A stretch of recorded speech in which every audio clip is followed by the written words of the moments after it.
What is your name and title? My name's Alex Porto. I'm the principal at St. Mary's School.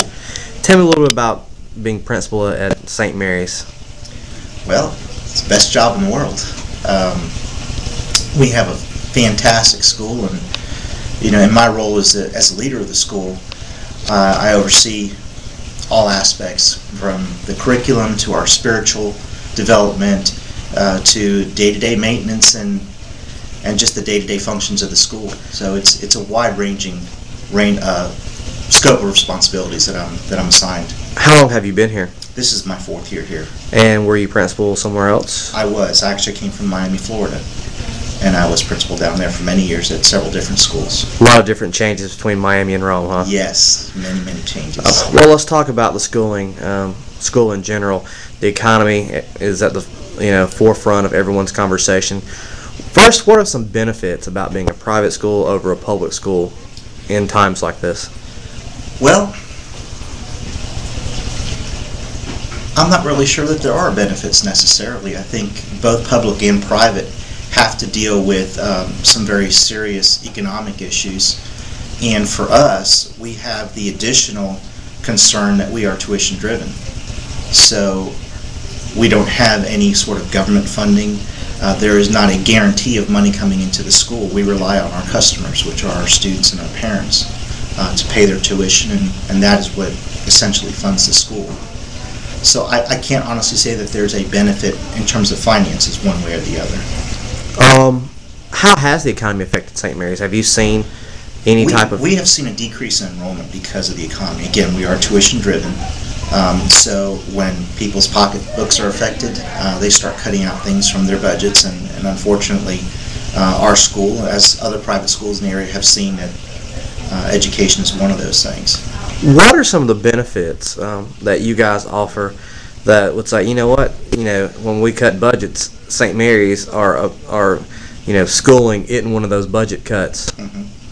Well, we of course, in terms of our teachers, in terms of our standards that we're held to, we are held to essentially the same standards as the public school system. Our teachers are certified, our programs are accredited, so we are held to those same high standards. We have some flexibility in terms of, we can be a little bit more creative in how we get students assigned to classes and how we handle certain programs within the school. Right now, we have essentially a full staff, and we're hoping to maintain as much of that as possible for next year. I know that when we hear about some of our surrounding systems, and certainly some of the systems in Atlanta, when they're making huge budget cuts and losing people, our goal is to lose as few, if any at all. What got you into being a principal? Well, it was the principal at the school where I first started teaching. My thought initially, after some years of teaching, I got promoted to an assistant principal, and I was required to go back to school to get my administration credentials. And I remember sitting down with my counselor at that time, my college counselor, and she said, "So do you ever plan on going further with this and becoming a principal?" I said, "Oh no, never. I'm happy being an assistant principal." Well, as fate would have it, my principal, the one who got me started on this path, was diagnosed with cancer and passed away. And guess what? All of a sudden, I was the principal. What are some of the misconceptions and whatnot that principals have or do that you've seen in your time of doing this? In what sense? Just anything. I mean, obviously, you see principals, okay, they're not in the classroom, you get all kinds of this bogus, Oh, well, the mean principal, that's always the big one, you don't want to go to the principal's office.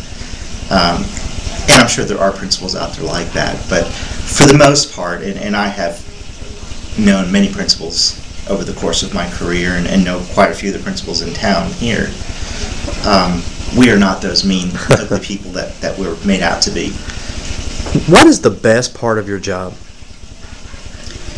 The best part of my job, besides being able to interact with the kids on a whole different level than a teacher does, I'm kind of like the grandparent. I get to go play with them and then leave them to the teacher.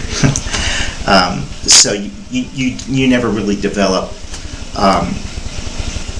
what could be an adversarial relationship at times, or mine is always a positive relationship, which is what I'd always try to build. Going back to that whole concept of the principal as that mean person sitting behind the desk, I work really hard at making sure the children understand that I'm not that person. You know, I'm approachable. My door's always open. If you got an issue, come and see me. It's not a friend relationship because there's a distinction. Obviously, I'm not your friend. I'm not like your buddy that you go fishing with, but I'm not your adversary either. So I really work hard at trying to establish that relationship with my students and with my teachers as well. What's one of the most difficult things about your job? Well, having to deal with many different needs and many different personalities. You can't please everyone. So there's always someone that's going to be unhappy.